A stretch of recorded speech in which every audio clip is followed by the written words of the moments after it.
Hey guys, Constance here, also known as Haiku Maven. I'm here with Drew, Hi, also I'm Drew. known as Saren. Today we're going to talk about Wizard World Philly, everything we bought from there, I guess general opinions. And Seamen. And Seamen.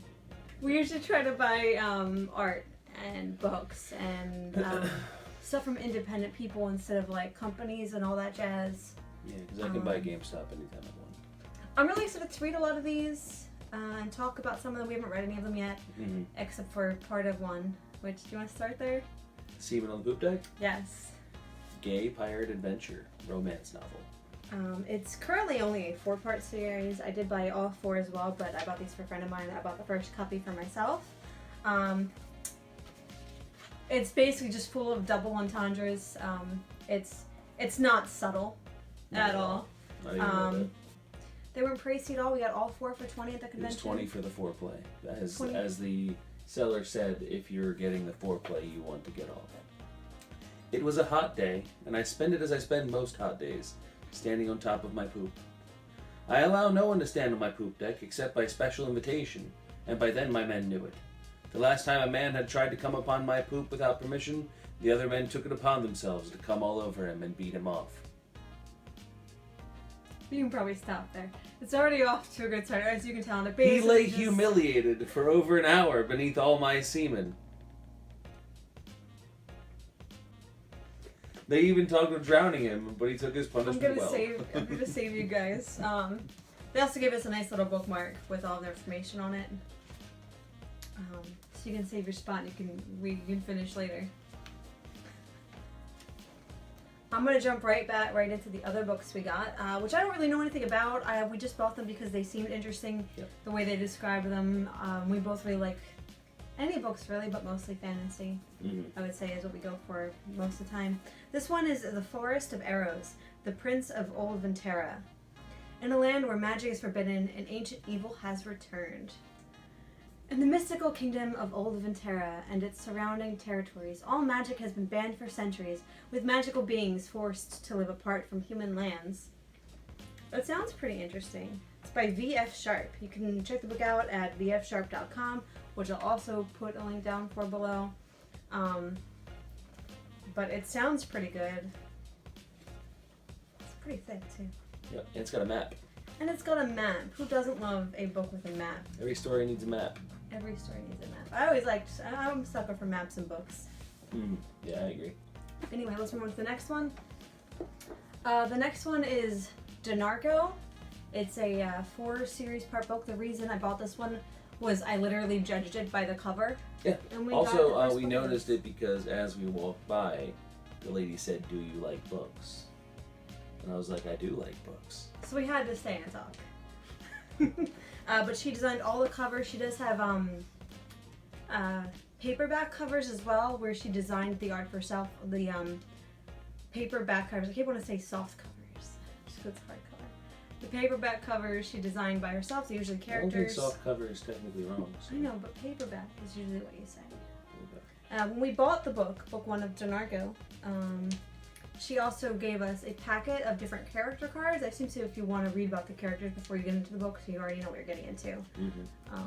Which she did all the. Keep track of them as you go through the story. I don't know. That might do it too. Yeah. Author Maxina Storibrook. Is that really her last name? I am almost positive that's a pen name. It has to be. That's too cool of a name. It's way too cool of a name. But I'll have a link for her book down below as well. It sounds like a D&D name. Do you want to read like the first half of the back of that one? As my father's hand had brushed over the paper, I had wondered what influenced his drawings, what gave him inspiration. He would show me some drawing of a city, pointing out where the mage had built a wall or designed a tower.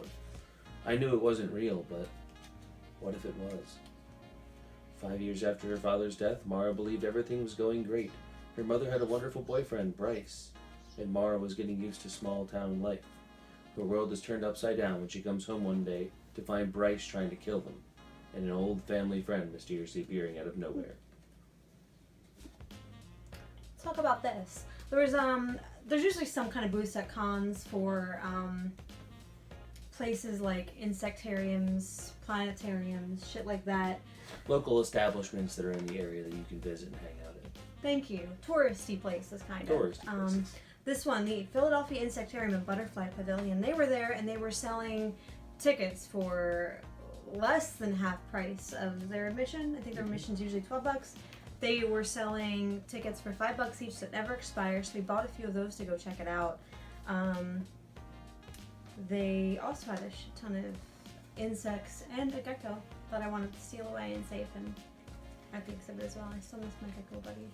But we bought some of those. I thought this was really cool. I always like when they have booths that have insects and shit like that. They had a bug that squirts vinegar. It was weird. You can't drink the vinegar. You can't put it on your salad. Don't make that joke. I was about to, then she said, yeah, people keep joking that they're going to put it on their salad, and you really can't do that. And I was like about to make that joke. It's 80% strength acidic acid. I don't even like vinegar on my salad. Table vinegar is like 12. Unless it's balsamic. You gotta water down that bug juice if you want to put it on your salad. Yeah, water down that bug juice. Delicious. Delicious bug juice. More books? We didn't finish all the books. I know we didn't. I was moving away from them for a moment. Oh. Okay, this one is another series. It's called Urban Dragon Volume 1 by J.W. Troemner. Troemner. I probably... Troemner. Kids, you know? Yeah. Troemner. I'm really sorry if I butchered your name, but I will have a link to your book below. They also asked if we like books, and I was like, yep, I do like books. So apparently the way to get our attention at cons is if you see us, ask us if we like books. Dude, feel this cover. The cover feels really nice. I'm going to read about it now. Soft touch finish. Urban Dragon series. The dragon huffed a deep breath onto the wound, and I inhaled the sharp tang of ozone. Everything had happened so fast, I haven't even noticed the bite. I laid my other hand on RK's nose. It's fine. I'll be fine. Took another deep breath. Everything's gonna be okay. Are you sure? No.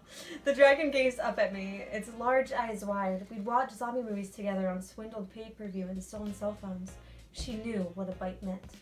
No, I think this book is about a girl who befriends a dragon. I keep smelling the pages, hoping that this time we'll have old book smell, but it never does. This is a really, really new book. If you want old book smell, go grab my 1800s copy of Robin Hood up there. Okay, we have the last book. Kilian, a broken prophecy story. Not all heroes were meant to save the world. Found this book because it shared a table with the last book, so while we were there, it was like, do you awkwardly walk away and not buy the other person's book? That's just weird. Plus the thing but I like about interesting, so. She had a few books at her table. This is by S.A. McClure. S.A. McClure. S.A. McClure. You might know me from such books as Kilian.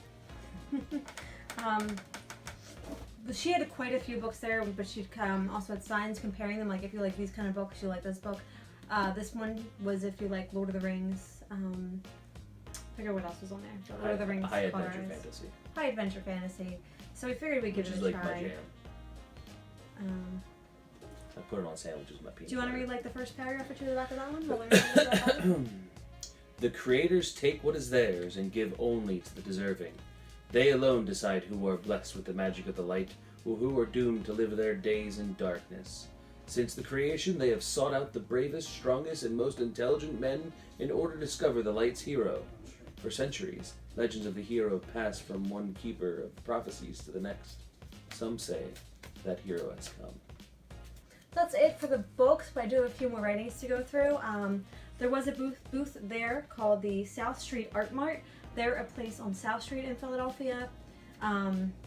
They sell a bunch of different knickknacks and bric-a-brac there, as well as they feature different artists and different writers, all local to Philadelphia.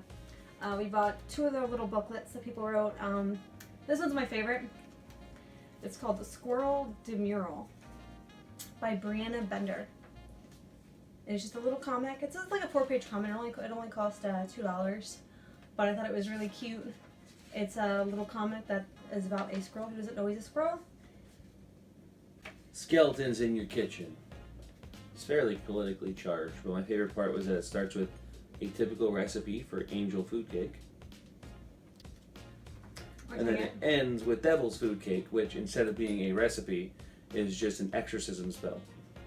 It's beautiful. I can use that right now. Tie 6 olive branches together, creating a circle in which to stand. Whip 1 olive branch before you in time to conjuration. Say, I conjure you, demon, whoever you are. Come out, demon, whoever you are, and stay away from me. Now, immediately, come out, demon, since I bind you with unbreakable adamantite fetters, and I deliver you into the black chaos in perdition. Fasten around your neck a box containing this sign. It's a middle finger. Now eat, drink, and be merry. Let's move on to the next. The Cannabis and Hemp Association. They were selling a bunch of different CBD stuff. We bought these little CBD infused gummies. We've been trying to use them to help us sleep better because we both have really difficult time sleeping. We both wake up have a weird lot. sleep schedules. We both wake up a lot. I think they've been helping. So we already tried them 2 nights. And I can't... definitely wake up in the morning feeling less like, oh god, I'm gonna die. Yeah, exactly. I don't know if it's that or maybe we're just going to bed earlier because we kind of are going to bed a little earlier. But I think they've been working at least a little bit, at least more than our last sleep. So these might be worth looking into. Cannabis and hemp.org to sign up for their membership. CHAworldwide.com to buy any of the products. I'll put a link for that one down below as well if you want to check it out. If you do have trouble sleeping, the gummies, they might be worth it because they've been working for us. So it seems. We'll see if they keep working. Hi, Illyria. Do you want to put her back for me? I'm going to put the puppy back. Go ahead, Illyria. Go to your chair. Come on. Go to your chair. Go ahead. Go ahead. Come on. Last but not least, and stuff we got, I bought a few prints this weekend from the Philadelphia Avengers. They are a charity organization. They do a bunch of events for kids. They go to baseball games. They go to birthday parties. Any charity event. If you're running one in Philadelphia or New Jersey or somewhere local to the area and you need people in superhero costumes or other things like that, I would say contact the Philadelphia Avengers. They're really nice and easy to work with. They also run a bunch of donation things like costumes for kids, toys for kids around Christmas. I believe they're still running their costume one right now, so if you have any spare clean kids costumes and you want to donate them, hit them up. They're amazing. I bought a few of their prints. They have a Black Widow, Thor. These are their charity photos as well. They got a bunch of arts done of some of their superheroes. They have Guardians of the Galaxy one. Nick Fury. Why can I never remember her name? Character. Nebula. Captain America. Gosh. Oh, and Captain America this weekend for the Philadelphia Avengers, he built a Mjolnir stand. Are you worthy? With a magnet for kids to test whether they were worthy, and the kids loved it. It was really neat. Yep. He bolted a metal plate to the thing, and kids were like, "Yeah!" They pull and pop off. I thought it was really cool. And Gamora. I think that's all my prints. Yeah, that's all my prints. I actually got a few of them to sign them for me because they're some of my friends and I love them and they're amazing and they're sweet people. I'll put a link to a few of their pages down below. That's the Philadelphia Avengers. If you need any people for charity events, just contact them. They also run panels at cons. They do a lot of good work. They're good people. Yeah. I think that's everything about our haul. Like, comment, and subscribe. Yeah. If you want. No pressure. I got to say it. Thank you.